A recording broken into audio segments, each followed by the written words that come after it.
Beef വെന്ത് കിട്ടിയാലേ വെറും 10 മിനിറ്റ് കൊണ്ട് ഉണ്ടാക്കാൻ പറ്റുന്ന തക്കാളി സവോളയൊന്നും ഉപയോഗിക്കാതെ വളരെ സ്വാദോട് കൂടിയിട്ട് ഇത്രയും സിമ്പിളായിട്ട് ഉണ്ടാക്കാൻ പറ്റുന്ന ഒരു ബീഫിൻ്റെ റെസിപ്പി നിങ്ങൾ ഇതുവരെ ട്രൈ ചെയ്തില്ലെങ്കിൽ എന്തായാലും ട്രൈ ചെയ്തോ. ഇതിലൊരു സ്പെഷ്യൽ പൗഡർ നമ്മൾ ചേർക്കുന്നുണ്ട്, നമ്മൾ സാധാരണ ബീഫിൽ ചേർക്കാറില്ല. അതും കൂടി ചേർത്ത് ഉണ്ടാക്കുമ്പോൾ ഒരു സ്പെഷ്യൽ സ്വാദാട്ടാ.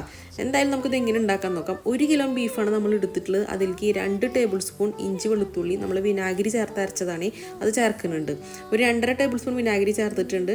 അതുപോലെ തന്നെ പാകത്തിനുള്ള ഉപ്പും മഞ്ഞളും ചേർത്തിട്ടുണ്ട്. 2 കുടം വെളുത്തുള്ളിയും ഒരു അത്യാവശ്യം വലുപ്പമുള്ള ഒരു ചെറിയ കഷ്ണം ഇഞ്ചിട്ടാണ് നമ്മൾ ചേർത്തിട്ടുള്ളത്. ബീഫും വെളുത്തുള്ളി ഇഞ്ചി പേസ്റ്റും അതുപോലെ തന്നെ പാകത്തിനുള്ള ഉപ്പും മഞ്ഞപ്പൊടിയൊക്കെ നല്ലപോലെ ഒന്ന് മിക്സ് ആക്കിയതിന് ശേഷം നമുക്ക് പ്രഷർ കുക്കറിൽ വേവിച്ച് കൊണ്ടുവരട്ടാം. 8 മുതൽ 10 വരെ വിസിൽ വിളിക്കേണ്ടി വരും.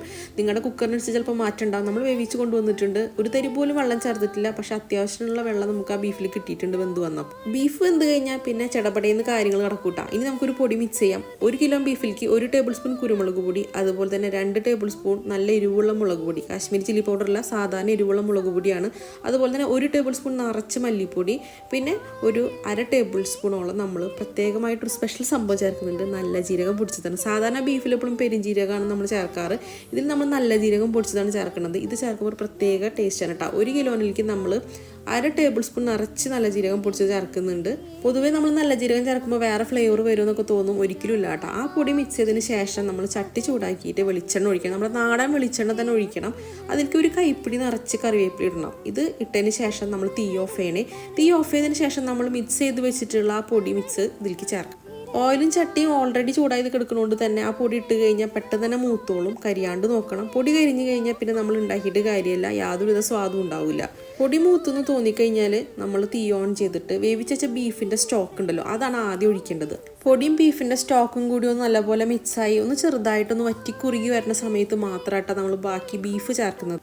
ചാറ് പെട്ടെന്ന് കുറുകി കിട്ടുകയും ചെയ്യും. അതിനാണ് നമ്മളത് ആദ്യം ഒഴിക്കുന്നത്. പിന്നെ ആ പൊടിയും ചാറും കൂടി നല്ലപോലെ ഒന്ന് മിക്സായിട്ട് നല്ലൊരു ഫ്ലേവർ ഉണ്ടാവും. ബീഫ് ചേർത്ത് നല്ലപോലെ ഇളക്കി ഇനി ഹൈ ഫ്ലെയിമിൽ വെച്ചിട്ട് നമുക്ക് വറ്റിച്ചെടുക്കാം കേട്ടോ. എപ്പോഴും ഇളക്കി കൊടുക്കണമെന്നില്ല. അടി പിടിക്കുന്ന തോന്നുന്ന ഒരു അവസരത്തിൽ മാത്രം നമ്മൾ ഇളക്കി കൊടുത്താൽ മതി. അപ്പോൾ ചാറ് പെട്ടെന്ന് തന്നെ കുറുകി കിട്ടും. വെറും 10 മിനിറ്റ് കൊണ്ട് തന്നെ ഇതെല്ലാം സെറ്റായിട്ട് വരും കേട്ടോ. നമ്മളൊന്ന് ഇതുപോലെ ഒന്ന് ഇടയ്ക്കൊന്ന് ഇളക്കി കൊടുത്താൽ മതി. ഒരു പ്രത്യേക സ്വാദാട്ടാ. നിങ്ങൾക്ക് വേണമെന്നുണ്ടെങ്കിൽ ചാറ് മൊത്തത്തിലായിട്ടുണ്ട് വറ്റിച്ചെടുക്കണമെന്നില്ല. കുറച്ച് ചാറൊന്ന് കുറുകി വന്ന് ഏതാണ്ട് ഈ ഒരു പരുവാവുന്ന സമയത്തായാലും നമുക്ക് കഴിക്കട്ടെ. നല്ല സ്വാദാണ്. ഈ ചാറ് കൂട്ടി നെയ്ച്ചോറ് കഴിക്കാനായാലും പൊറോട്ട കഴിക്കാനും നല്ല സ്വാദാണ്. പക്ഷേ ഞാൻ ഒന്നും കൂടി ഒന്ന് ഡ്രൈ ആക്കി എടുത്തിട്ടുണ്ട്. നമുക്കൊരു ബിരിയാണി ഉണ്ടാക്കുമ്പോഴോ അല്ലെങ്കിൽ കുറേ ഐറ്റംസ് വെച്ചിട്ട് നമ്മളൊരു വിരുന്ന് ഒരുക്കുന്ന സമയത്ത് ഒരു സൈഡായിട്ട് ഉണ്ടാക്കാൻ പറ്റിയിട്ടുള്ള ഒരു അടിപൊളി ഡിഷാണ്. ബീഫ് ഉണ്ടാക്കുമ്പോൾ അത്യാവശ്യം സമയം വേണം. കാരണം ബീഫ് വെന്ത് കിട്ടാൻ തന്നെ നമുക്ക് ഏതാണ്ട് ഒരു 1 മണിക്കൂറെങ്കിലും വേണം. ബീഫ് വെന്ത് കഴിഞ്ഞാൽ പിന്നെ തക്കാളി സവോളി മസാലകളൊക്കെ വഴറ്റി വരുമ്പോൾ തന്നെ വീണ്ടും സമയം എടുക്കും. പക്ഷേ ഈ ഒരു ഐറ്റം ഉണ്ടാക്കുമ്പോൾ നിങ്ങൾ യാതൊരു കാരണവശാലും അധികം സമയം നിങ്ങൾക്ക് വേണ്ടി വരില്ല. ബീഫ് വെന്ത് കിട്ടുന്ന ഒരു സമയം മതി. ഇതിങ്ങനെ വറ്റി കുറുക്കിയെടുക്കാനും അധികം സമയം വേണ്ട. ലാസ്റ്റിൽ ഒരു നുള്ള് ഗരം മസാല വേണമെങ്കിൽ ചേർക്കാമെന്ന് നിർബന്ധമുള്ള കേസല്ല.